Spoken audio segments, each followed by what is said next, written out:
All right, everybody, we are on part 16 of In Carnuntum, and this is the last passage before we head off to book 4 within Meditations. So here we go. Body, soul, mind. Sensations, the body. Desires, the soul. Reasoning, the mind. To experience sensations, even grazing beasts do that, to let your desires control you. Even wild animals do that, and rutting humans and tyrants, from Phalaris to Nero. To make your mind your guide to what seems best. Even people who deny the gods do that, even people who betray their country, even people who do some symbol behind closed doors. If all the rest is common coin, then what is unique to the good man? To welcome with affection what is sent by fate, not to stain or disturb the spirit within him with a mess of false beliefs. Instead, to preserve it faithfully by calmly obeying God, saying nothing untrue, doing nothing unjust, and if the others don't acknowledge it, this life lived with simplicity, humility, cheerfulness, he doesn't resent them for it, and isn't deterred from following the road where it leads to the end of life. An end to be approached in purity, in serenity, in acceptance, in peaceful unity for what must be, or with what must be. So what he's really getting at here is the essence of Stoicism, the essence of rational emotive behavior therapy, which is the therapy format that I primarily practice. So bodily sensations, the body. So these might be emotions, discomfort, anxiety, fear, anger, sadness. These are all sensations that we experience. Our desires come from our souls, and in a sense, I don't have a lot of control over the fact that I love being a counselor, or that I really enjoy playing video games or socializing with friends and spending time with family and being outdoors. These are things that make me feel good and are innate to my soul. But where we begin to differentiate, and then the other thing in there as well would be in terms of just our control and influence. Socially, we can't control or influence other people. In our environments, we have limited control and influence over. But the thing that we have the most control over, or absolute control over to some respects, is our mind and our ability to reason. And this is what the Stoics believed, what Marcus Aurelius believed, how I practice rational emotive behavior therapy, is that it's through reasoning and rationality that we can construct our thoughts and transmute them in ways that are more self-helping than self-defeating. So as he goes on, though, to experience sensations, even cows do that. They probably feel hungry, they feel scared. They're kind of timid creatures. Maybe a bull will feel anger and kind of rage and energy. To let your desires control you, even wild animals do that, and rutting humans and tyrants. So just letting your emotions of your soul get in the way or control you. So, I do love being out in nature, but I can't be out in nature all the time. Well, I suppose I could. It might interfere with other goals of mine. But I can't, I can do any of these things, I suppose, but the consequences of that would probably not be ideal, to let these desires of mine control me and to have absolute take up all of my time.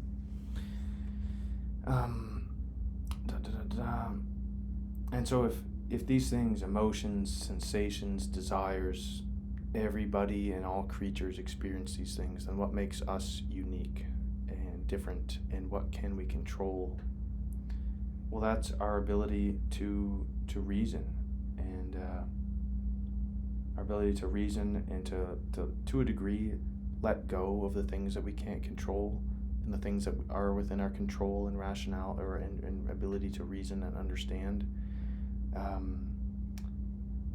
that's where we can have the most profound impact on our lives. So welcoming with affection what is sent by fate, so these things that we can't control, we have the choice to do that. Welcome it with affection as an opportunity to learn more about ourselves, to reflect on past experiences, to learn from, not to stain or disturb our spirit with a mess of false beliefs. So that's really where rational emotive therapy comes in. Something inconvenient, disturbing, uncomfortable can happen to you.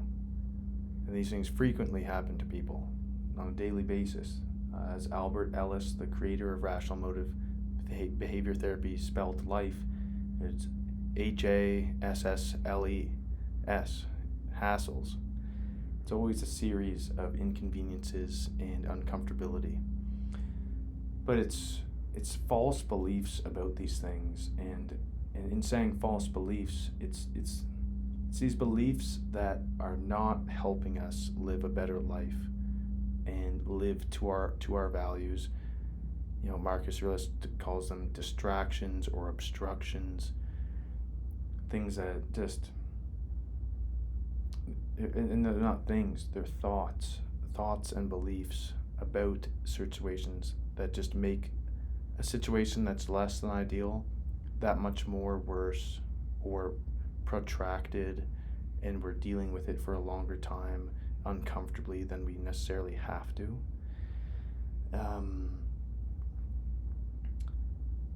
And so he says to protect the soul by obeying God, saying nothing untrue, doing nothing unjust, and whether you believe in God or not. But again, as we've said in this program many times, it's not so much God. He certainly meant it as God and a higher power, but whether or not you believe in that, or you believe in karma or fate, or just your nature and understanding what makes you you, and the qualities of a quote-unquote, or on the quote-unquote good person that you want to be, staying true to those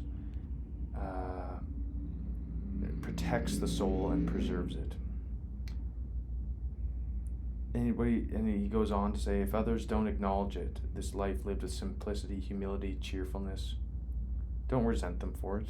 You don't have to adopt their beliefs about it. If everybody says that this one thing that's happened is just the worst thing to ever happen, it might be quite a bad situation, and maybe you go along with the group in thinking that for a period of time, but you don't always have to, and you don't have to for longer than you'd like, or longer than you allow it. But as long as you get back on the road where, he says here, like, to the end of life, an end to be approached in purity and serenity and acceptance in peaceful unity with what must be. And I've been very fortunate to not have anybody close to me pass away just yet. But it's on my mind fairly often.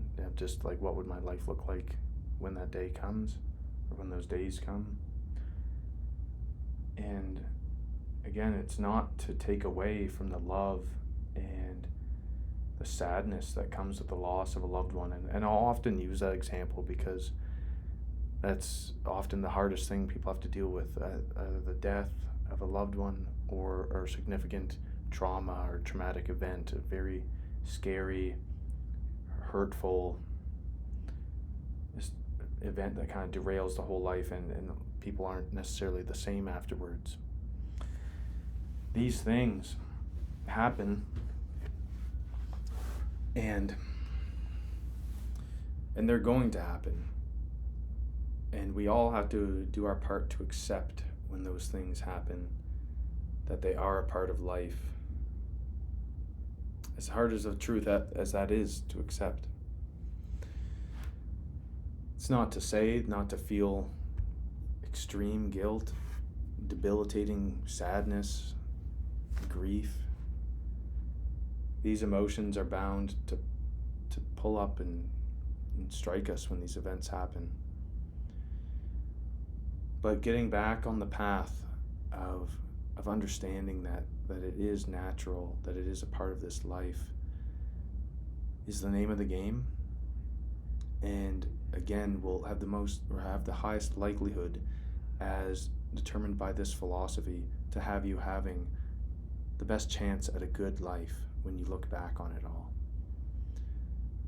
You know, we've used the example before of just the person who, there's a terrible death of a spouse perhaps, and they let it consume them for months and years, and they never go out and get back into the world and enjoy their life, what they have left of it, as opposed to the person that takes the time to grieve.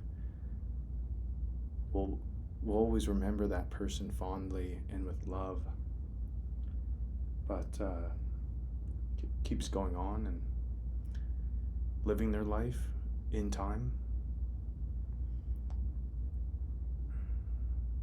And it's sad to think about, really. I mean, these things are not what people want, and nobody loves death and the loss of other people. And I'm lucky to have some very significant people in my life that even thinking about them passing away kind of begins to disturb me. And I don't know what that will be like when that day comes. I don't know how I'll react. But I can say faithfully that I know that if I were to seclude myself in my room and stop being the person that I am, I don't think my loved ones would be very happy if they found out about that. The people in my life that care about me, they would want to see me continue to live my life. They might want to see me suffer a little bit, so they know for sure that it was a real connection. But they wouldn't want me to do that any longer than I needed to process and to begin to heal, and not move on and forget about them at all, but to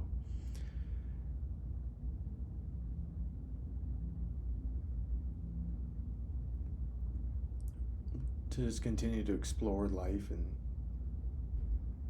live life with curiosity, experience new things that excite me. They wouldn't want that for me to negate all that and throw in the towel. And that's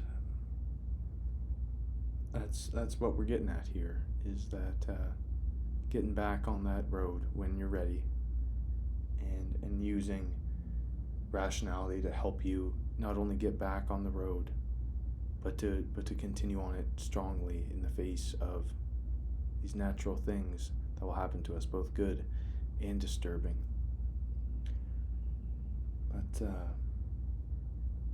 I think that's all that there is for that chapter. And so now, looking forward to where book 4 will bring us. I hope that he begins to, because if you've been watching all these videos, you're starting to notice a theme of just living with intent, using your own mind to control your direction and your intent. And it's not to say that we can ever expect to control these bad things from happening, but we can control our response in time. And that we only have this one life to live, and not to screw it up by